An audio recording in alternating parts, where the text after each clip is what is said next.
কথায় আছে মাছে ভাতে বাঙালি, তাই মাছ ছাড়া লাঞ্চটা কিন্তু জমে না। চলো আজকে তোমাদের সাথে আলু দিয়ে রুই মাছের পাতলা ঝোলের রেসিপি শেয়ার করি।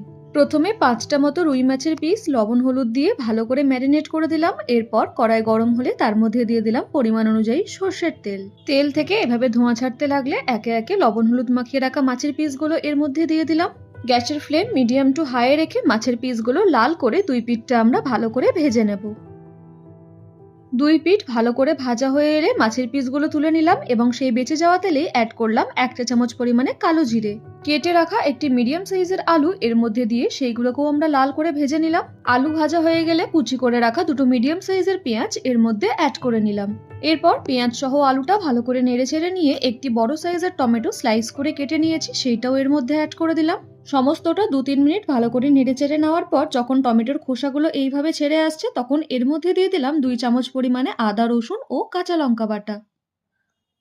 সামান্য নেড়েচেড়ে নিয়ে অ্যাড করলাম 1 চা চামচ পরিমাণে হলুদ গুঁড়ো, পরিমাণ অনুযায়ী লবণ ও 1 চা চামচ পরিমাণে কাশ্মীরি লঙ্কার গুঁড়ো। মশলাগুলো অ্যাড করার পর মশলা সহ সমস্তটা আমরা সময় নিয়ে ভালো করে কষিয়ে নেব। মশলা কড়াইয়ের গা ছাড়তে স্টার্ট করলে এর মধ্যে দিয়ে দিলাম পরিমাণ অনুযায়ী জল।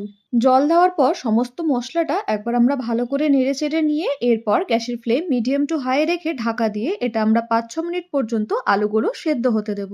আলু 90% সেদ্ধ হয়ে এলে এরপর ভেজে রাখা মাছগুলো এর মধ্যে একে একে অ্যাড করে দিলাম।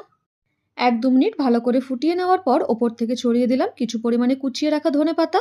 এরপর গ্যাসের ফ্লেম বন্ধ করে দিলেই আমাদের আলু দিয়ে রুই মাছের পাতলা ঝোলের রেসিপি একদম রেডি।